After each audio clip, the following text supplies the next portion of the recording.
মসজিদের সভাপতি, মুতাওয়াল্লি, সেক্রেটারি যারা আছেন বড় চেয়ারে বসবেন আর হুজুরদেরকে নামাজের সময় বলবেন যে কার্পেট ঠিক নাই, কার্পেট বাস নাই, হ্যাঁ, বা মসজিদের দরজা এই সেই এইগুলো আপনি বলবেন, তাদেরকে হুকুম তামিল করবেন। কে মিয়া, এই কে আপনাকে সাহস দিয়েছে? এত বড় দুঃসাহসিকতা আপনি ইমামদের, মুয়াজ্জিনদের আপনি অর্ডার করবেন?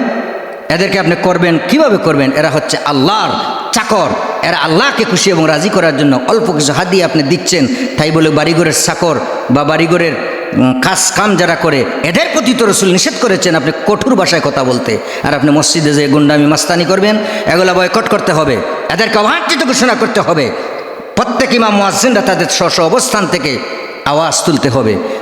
সবিনয় অনুরোধ রাখবো প্রত্যেকেই, গোটা দেশ বিশ্বে যারা আমার আলোচনা শুনতেছেন, যেখানে মসজিদ আছে, আল্লাহর ঘর যেখানে আছে, আপনারা সবাই খাদেম। আমরা সভাপতি, মুয়াজ্জিন, ইমাম, মুতাওয়াল্লি, সভাপতি, সেক্রেটারি যিনারা আছেন সবাই তো মসজিদের খাদেম।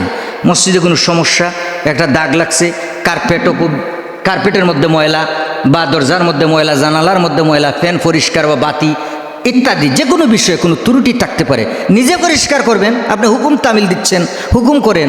আপনি বড় চেয়ারে বসে বড় সভাপতি, নো, এটা তো ইসলাম এলাও করে না, কোনো ফতোয়াও এলাও করে না। সাবধান, এগুলা থেকে যেন আমরা দূরে থাকি। আল্লাহ পাক যেন আমাদের সমুজ দান করেন। সবাই বলেন আমিন।